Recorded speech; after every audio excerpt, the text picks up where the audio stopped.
नमस्कार। मैं अविनाश भारती साहित्यिकी में आप सभी दर्शकों का स्वागत करता हूं, अभिनंदन करता हूं। जैसा कि आपको पता है कि आज की यह परिचर्चा भक्ति काल के श्रेष्ठ कवि, कृष्ण भक्ति काव्य परंपरा के बड़े कवि सूरदास पर केंद्रित है। परिचर्चा का विषय है व्यक्तित्व एवं कृतित्व के आईने में सूरदास। इस परिचर्चा के अंतर्गत हम सूरदास के जीवन चरित्र को जानेंगे, उनकी साहित्य सृजना की बात होगी और उनकी भक्ति भावना की बात होगी। परिचर्चा में बात करने के लिए विषय के 3 अध्येता हमारे साथ स्टूडियो में मौजूद। मैं चाहूंगा कि सबसे पहले उनका परिचय कराया जाए। अभिषेक कुमार सिंह जी हमारे साथ हैं। नमस्कार। मूलतः गया के रहने वाले हैं, फिलहाल चेन्नई में रहते हैं और साहित्य की सेवा करते हैं। अच्छे गजलकार हैं, युवा कवि हैं और आलोचक हैं।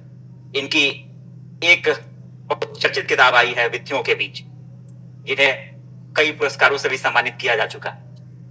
इनके बाद डॉक्टर रजनीश कुमार यादव जी हमारे साथ हैं, जो पेशे से असिस्टेंट प्रोफेसर हैं जयप्रकाश विश्वविद्यालय छपरा के अंतर्गत राजेंद्र महाविद्यालय में बच्चों को हिंदी आलोचना में भी काफी सक्रिय हैं। कई पुरस्कारों से इन्हें नवाजा गया है। इनके बाद डॉक्टर अमित कुमार मिश्रा जी हमारे साथ, जो युवा कवि हैं, युवा आलोचक हैं और युवा संपादक, प्रखर वक्ता भी हैं। इन्हें भी कई सम्मानों से नवाजा गया है। निरंतर आलोचना में भी सक्रिय हैं। हम सूरदास की भक्ति भावना पे बात करेंगे, उनके साहित्य पे बात होगी। कहा जाता है कि सूरदास का जन्म 1478 ईस्वी के आसपास हुआ। कुछ लोग सिही मानते हैं, कुछ आलोचक अन्य जगहों को भी मानते हैं। ये अकबर के समकालीन कवि हैं। खास करके इनकी प्रसिद्धि कृष्ण भक्ति की वजह से है, जिन्हें हम जानते हैं, अमूमन सामान्यतः लोग जानते हैं। मेरा पहला सवाल भी इनकी भक्ति भावना को लेकर ही है। मेरा सवाल अभिषेक कुमार सिंह जी से होगा कि सूरदास की भक्ति भावना किस तरीके की है। कृपया हमारे दर्शकों को बताएं। जी, जैसा कि आपने बताया कि सूरदास जी का जन्म 1478 ईस्वी के आसपास हुआ और सिही नाम के जगह पर जी। और कई लोग रुणकता मान रहे हैं। तो खैर ये तो जैसा लोगों में हमारे पास कोई पुख्ता प्रमाण नहीं है और जैसे जो लोक प्रचलन में है उसे लोग मानते हैं। सूरदास के भक्ति भावना के संबंध में जानने से पहले सूरदास के प्रारंभिक जीवन के बारे में जानना बहुत जरूरी है, क्योंकि भक्ति की शुरुआत वहीं से होती है। सूरदास के जन्म काल के बहुत कम समय के पश्चात ही सूरदास अपने पिताश्री के आज्ञा से गृह त्याग कर देते हैं। यह दिखाता है कि उनमें जो वैराग्य की भावना थी वो बाल काल से ही बहुत प्रबल थी। और उनके जन्म स्थान के बारे में विवाद हो सकता है, लेकिन इस बारे में विवाद बिल्कुल नहीं है कि वो यमुना के गौ घाट पर दास भाव की भक्ति पद रचते थे और वहां पे सुनाते थे और उनके अनुयायी भी थे। इसमें जो सबसे महत्वपूर्ण बिंदु है कि लगभग 1510 ईस्वी के आसपास जब सूरदास एक बार वल्लभाचार्य जी से मिलते हैं और उन्हें अपनी रचनाएं सुनाते हैं, तो रचनाओं का जो मूल भाव है उसको देखते हुए वल्लभाचार्य उनसे कहते हैं कि आपका तो नाम ही सूर है, फिर ये दासत्व के भाव से भरे हुए पद क्यों आप लिख रहे हैं और लोगों को सुना रहे हैं। और उसके बाद जो है उनमें उनकी जो भक्ति भावना थी वो बदल जाती है और फिर उन्होंने कहा कि मुझे तो और कुछ आता ही नहीं है, जो मुझे आता है वो मैं लोगों को कहता हूं। तो उन्होंने कहा कि आपको मैं भगवत लीला के बारे में बताता हूं। और फिर वल्लभाचार्य उन्हें पुष्टि मार्ग में दीक्षित करते हैं और उसके बाद उनकी जो भक्ति भावना थी वो बदलकर सख्य भाव की हो जाती है और उन्हें वो निर्देश देते हैं कि आप श्रीनाथ जी के मंदिर में जाकर के कीर्तन गान करें। और आगे बाकी इतिहास है कि सूरदास के भक्ति रचनाओं ने हिंदी साहित्य के ब्रज भाषा के विकास में क्या योगदान दिया। तो मूल रूप से उनकी भक्ति भावना वल्लभाचार्य से मिलने के बाद सखे भाव की हो जाती है और आगे जाकर के वो उसी भाव में रवि रहते हैं। बिल्कुल सही कहा आपने कि वल्लभाचार्य से दीक्षित होने के पहले सूरदास दास भक्ति की ओर उन्मुख थे। बाद में वो सख्य भक्ति की भावना के लिए कविताएं करते हैं, कृष्ण भक्ति की। क्या इसके इतर भी उन्होंने कुछ रचा है? खास करके आलोचना में ये बात उठती है और आनी भी चाहिए। मैं डॉक्टर रजनीश जी से जानना चाहूंगा कि हिंदी आलोचना में सूरदास या सूरदास के साहित्य को किस तरीके से मूल्यांकित किया गया है? अविनाश जी, जब हम हिंदी आलोचना में सूरदास को देखते हैं और सूरदास का संबंध भक्ति काल से है, जो कि हिंदी साहित्य के इतिहास में और आलोचना में दोनों में काफी चिंतन वाला काल रहा है, अगर आलोचकों के दृष्टिकोण से देखें। और आलोचक जब आलोचना करते हैं तो उसमें मुख्य रूप से कबीर, तुलसी, सूर, जयसी और मीरा का नाम आता है। जी, ये 5 प्रमुख हैं। हाँ, इन पांचों पर वो चर्चा करते हैं। लेकिन जिस तरीके से कबीर और तुलसी उनके केंद्र में होते हैं, सूर उतने केंद्र में नहीं होते हैं, वो हाशिए पे नजर। बिल्कुल। अगर हम आचार्य रामचंद्र शुक्ल को देखें, हजारी प्रसाद द्विवेदी को देखें, या फिर जितने भी प्रगतिशील आलोचक रहे हैं, सबके केंद्र में कबीर और तुलसी रहे, चाहे वो प्रगतिशील दृष्टिकोण से चाहे आधुनिक दृष्टिकोण से। लेकिन सूर को हाशिए पर रखा गया है। सही बात। और देखा जाए तो सूरदास को हाशिए पे रखने के अतिरिक्त जैसे कबीर को समाज सुधारक के तौर पर और तुलसी को उपदेशक के तौर पर देखा जाता है।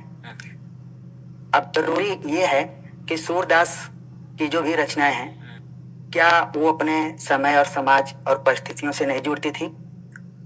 इस चीज को लेकर आचार्य रामचंद्र शुक्ल ने हिंदी साहित्य का इतिहास में भी सूरदास का मूल्यांकन किया है। मूल्यांकन करते हुए उन्होंने उनकी सहृदयता, कल्पनाशीलता, तन्मयता और एक बड़ा प्रसिद्ध उनका शब्द है नवीन प्रसंगों की उद्भावना, बिल्कुल, वाक विदग्धता, इन चीजों को लेकर उन्होंने मूल्यांकन किया। लेकिन उनके मूल्यांकन को आगे बढ़ाया हजारी प्रसाद द्विवेदी ने, जिन्होंने की सूर साहित्य नाम से एक पुस्तक लिखी, जो अब तक सूरदास की रचनाओं में लोक संग्रह का अभाव आलोचक देखते रहे या फिर समय और परिस्थितियों से कटे हुए देखते रहे। लेकिन मैनेजर पटेल जी ने सूरदास के साहित्य में पशुपालन, गोचारण और किसान जीवन को देखा। एक उन्होंने एक नए दृष्टिकोण से देखने का प्रयास किया। चर्चा अब तक नहीं हुई। जी, कम हुई है, लोगों ने ध्यान नहीं दिया, इसीलिए शायद कबीर और तुलसी के मुकाबले सूरदास थोड़ा सा पीछे रह गए ना। तो इसके बाद सूरदास के रचनाओं में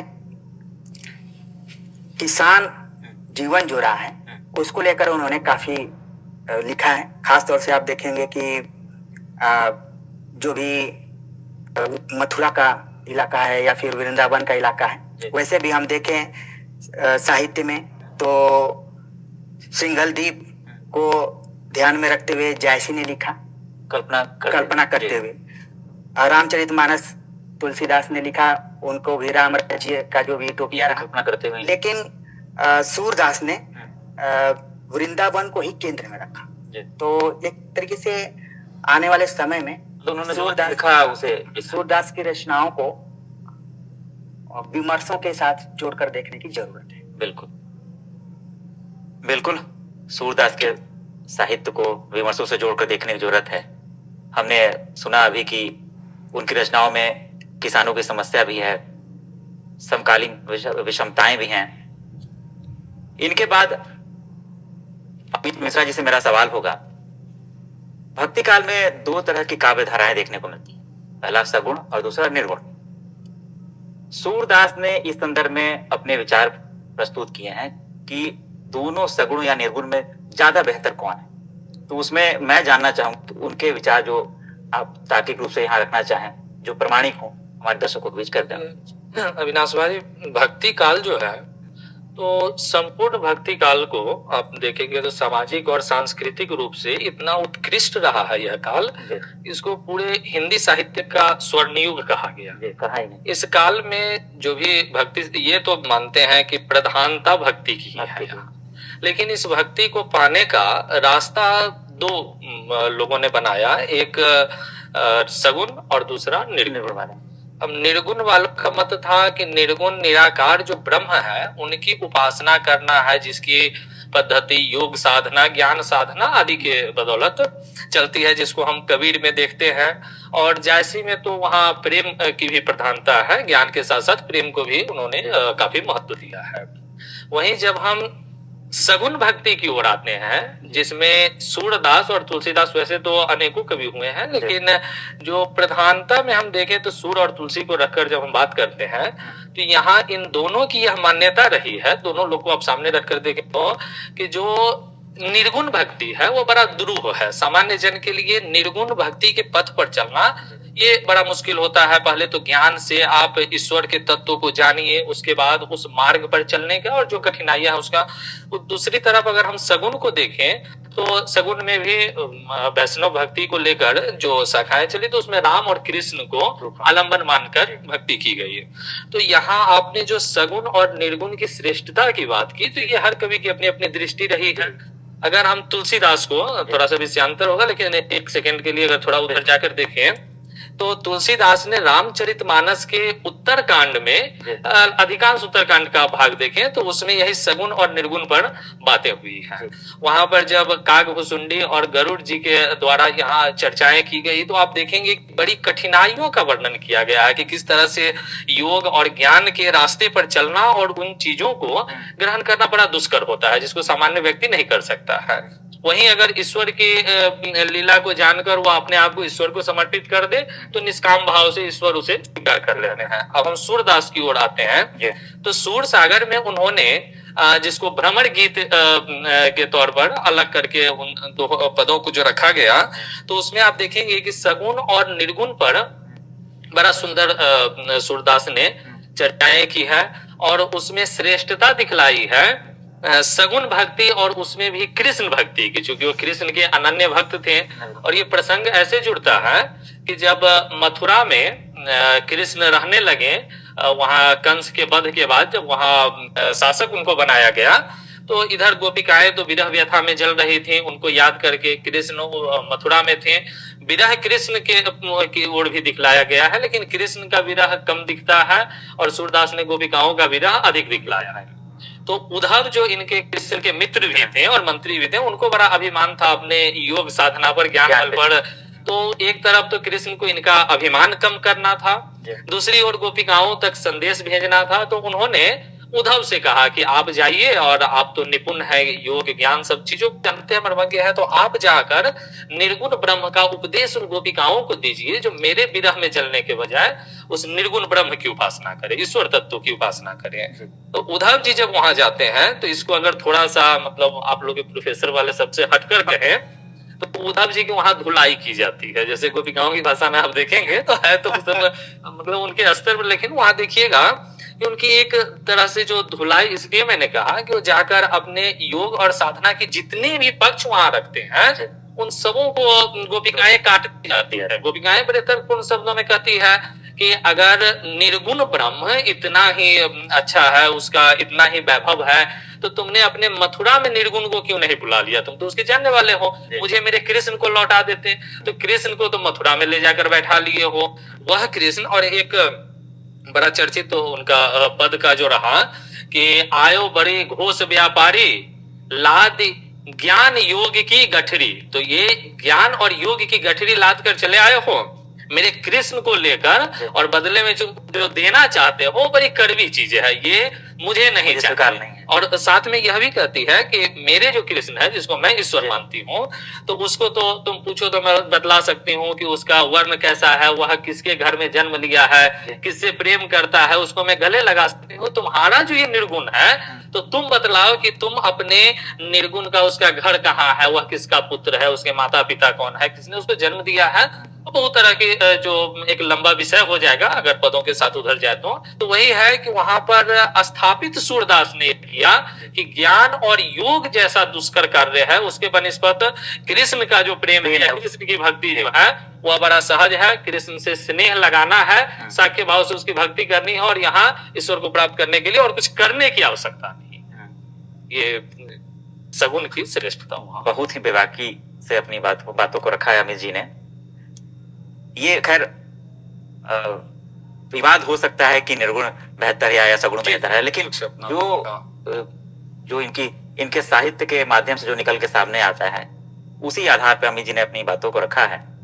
भ्रमर गीत की आपने चर्चा की बोलते वक्त। भ्रमर गीत की एक लंबी परंपरा रही। कहा भी जाता है कि सूरदास ने भी जो भ्रमर गीत लिखे हैं वो शुरुआती है या शुभारंभ वहीं से माना जाता है।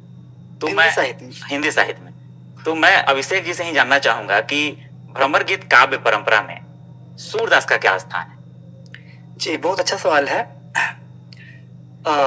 जैसा कि सर ने अभी बताया भी था कि भ्रमर गीत काव्य प्रसंग के अनुसार जब गोपियां पूछती हैं उद्धव से कि वर्ण कैसे, ये सवाल इसलिए पूछा कि वो क्रम जारी रहे। हाँ, नहीं, मैं उसी पे आ रहा हूँ कि वो भ्रमर गीत में एक प्रसंग में पद है कि विलग जनी मानो उधो प्यारे, विलग जनी मानो उधो प्यारे, यह मथुरा काजर की कोठरी, क्या बात, जहीं आवत तहीं कारे। क्या बात।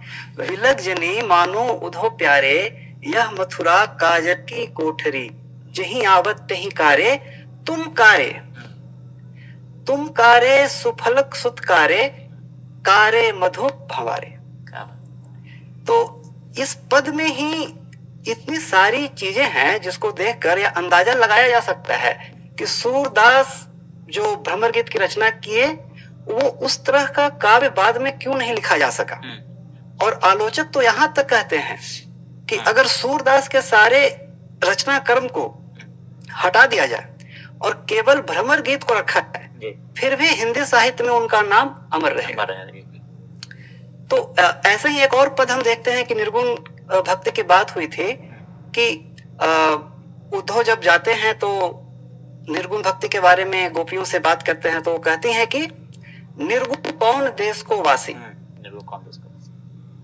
निर्गुण कौन देश को वासी, कैसे वरन वेश है कैसो, के ही रस के अभिलाषी। आपके जो निर्गुण हैं उनका वर्ण क्या है, वेशभूषा कैसी है और उनकी भावना क्या है, कैसे रस को प्राप्त करता है उनका हृदय। क्योंकि हम जिसकी भक्ति करते हैं हमें तो पता है कि हमारे इष्ट का क्या वर्ण है, क्या रंग रूप है, क्या पहनावा है। बिल्कुल। तो जैसे कि देखिए भ्रमर गीत की शुरुआत जो माना जाता है वो भागवत पुराण से माना जाता है। फिर बाद में कालिदास की रचनाओं में, फिर गीत गोविंद में जो मतलब हिंदी साहित्य से अलग है। हिंदी में सबसे पहले सूरदास के द्वारा ही भ्रमर गीत काव्य परंपरा का जो सूत्रपात माना जाता है। इससे पहले पदावली में जो विद्यापति की रचनाओं में भी, लेकिन वहां पे श्रृंगार भाव की प्रमुखता बहुत ज्यादा है। तो साहित्य के दृष्टिकोण से जो स्थान सूरदास भ्रमर गीत को प्राप्त हुआ वो उन्हें प्राप्त नहीं हो पाया। और उसके बाद में अष्टछाप के ही कवि नंददास जी के द्वारा, फिर बाद में ये हरिऔध जी के द्वारा प्रिय प्रवास, हाँ, वो जो एक भ्रमर गीत का जो सूत्रपात होता है वो आगे कई वर्षों के रूप में चलता जाता है। और इसमें कहा जा सकता है कि भ्रमर गीत काव्य परंपरा में सूरदास का स्थान सर्वोच्च है। यह तो निर्विवाद है, ये सभी लोग मानते हैं। सूत्रपात करने वाले भी तो वही थे। बिल्कुल, हिंदी में तो सूत्रपात वही थे। सूरदास की बात हो और भ्रमर गीत की बात ना हो तो थोड़ी बेईमानी भी हो जाती है। इनके बाद मेरा सवाल रजनीश जी से ही होगा, जहां से आपने अपनी बात छोड़ी थी वहीं से मैं शुरुआत करना चाहूंगा कि कविताओं के संदर्भ बात होती है कि कोई रचनाकार जब लिख रहा है तो उन कविताओं कहाँ से ये संदर्भ जुड़ता हुआ नजर आता है? तो सूरदास की जो कविताएं हैं उसका क्या संदर्भ है? अविनाश जी, मैं अमित जी की और अभिषेक जी की बातों को बढ़ाते हुए और जो इसके पहले आपने हिंदी आलोचना में सूरदास का मूल्यांकन को लेकर सवाल पूछा था, उसी को आगे बढ़ाऊंगा। अभी दोनों लोगों ने बताया कि सूरदास जो कि सगुण और कृष्ण भक्ति शाखा के प्रमुख कवि के तौर पर थे और निर्गुण का खंडन किया उन्होंने गोपियों के माध्यम से। तर्क वितर्क हुआ, विचार तो उनके ही थे ना। ये पहले से परंपरा चली आ रही थी योग और ज्ञान की। आप गोरखनाथ से इसको जोड़ सकते हैं। फिर सूरदास के पहले जो कबीर थे उन्होंने भी ज्ञान की बातें की, योग की बातें की। तो जो साधारण जनता थी वो इस चीज को बहुत अच्छे से नहीं समझ पा रही थी, इसलिए जरूरत पड़ी सूरदास ने न सिर्फ गोपियां और उद्धव संवाद के माध्यम से सगुण को स्थापित किया है, बल्कि निर्गुण का खंडन किया है। मतलब कि कबीर की भी आलोचना उन्होंने की है कि बात ऐसी की जाए कि लोगों को समझ में आए। इसलिए उन्होंने कृष्ण और प्रेम दोनों को माध्यम अपनाते हुए वो अपनी रचनाएं किए। अगर हम सूरदास के कृतित्व पर बात करें तो उनका कृतित्व हम देखें तो उसमें 3-4 रचनाएं काफी मशहूर रही हैं। सूर सागर, साहित्य लहरी, सूर सारावली। साहित्य लहरी में उन्होंने अपनी वंशावली भी दी। जैसा कि व्यक्तित्व को लेकर ज्यादा मैं नहीं बात करूंगा क्योंकि उस पे काफी विवाद हुई है, बातें भी हो गई, ठीक है, ज्यादा मिलता भी नहीं है। पर हाँ, सूरदास ने भाषा को लेकर, क्योंकि जो भक्ति काल है वो जागरण काल है और लोक जागरण काल है, उसमें उन्होंने ब्रज भाषा को माध्यम बनाया। और इसके पहले विद्यापति ने भी अपनी मातृभाषा मैथिली में लिखना शुरू किया, ब्रज भाषा को काव्य की भाषा बनाया, जो आगे चलकर 300-400 वर्षों तक रीतिकाल में पूरा केंद्र में रहे। और सूरदास का जो साहित्य का प्रभाव रहा आगे चलकर आधुनिक काल में भी दिखाई पड़ता है, जिसमें बहुत मार्के की बात है, ध्यान देने वाली बात है कि जो खड़ी बोली का पहला काव्य कहा जाता है प्रिय प्रवास, और उस पर भी कहीं न कहीं सूरदास का प्रभाव है। इसीलिए रियायत को आधुनिक काल का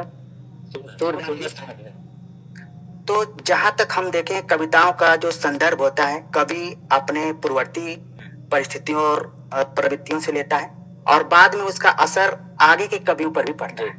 ठीक है, तो सूरदास को मैंने जैसा कि कहा कि उनको आलोचकों ने हाशिए पर रखा है, लेकिन जरूरत है कि उनके रचनाओं को नवीन संदर्भों में देखकर उनका मूल्यांकन किया जाए और ये उम्मीद हम जो नए शोधार्थी हैं उनसे कर सकते हैं। बिल्कुल कर सकते।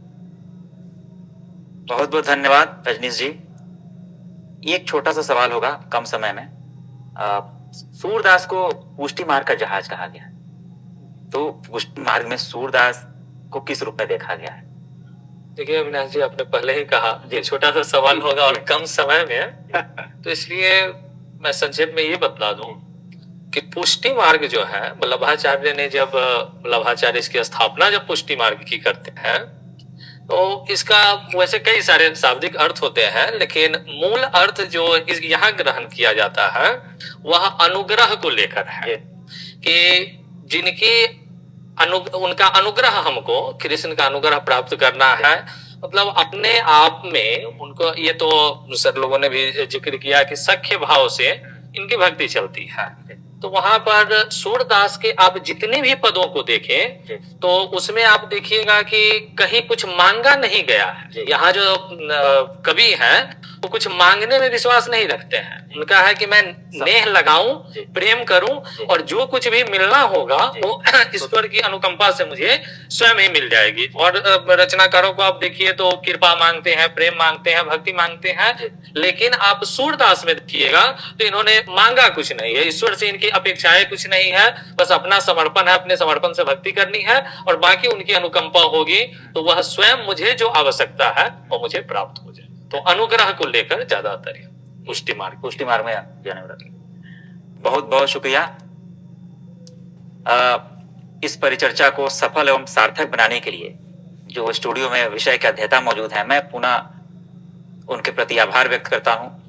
अभिषेक जी हमारे बीच गया से हैं, मैं उनके प्रति आभार प्रकट करता हूं। रजनीश जी हमारे बीच छपरा से आए हैं, जयप्रकाश विश्वविद्यालय से चलकर आए हैं, मैं इनके प्रति भी धन्यवाद ज्ञापित करता हूं। और युवा कवि, युवा आलोचक, युवा संपादक अमित जी के प्रति विशेष आभार है मेरा। अपनी बातों को बड़ी ही बेबाकी से इन्होंने रखा है। मैं आप सभी का शुक्रगुजार हूँ और इनके साथ साथ मैं सभी दर्शकों के प्रति भी आभार प्रकट करता हूँ जिन्होंने पूरे अंत तक इस कार्यक्रम को देखा और सुना है। बहुत बहुत धन्यवाद, बहुत बहुत आभार।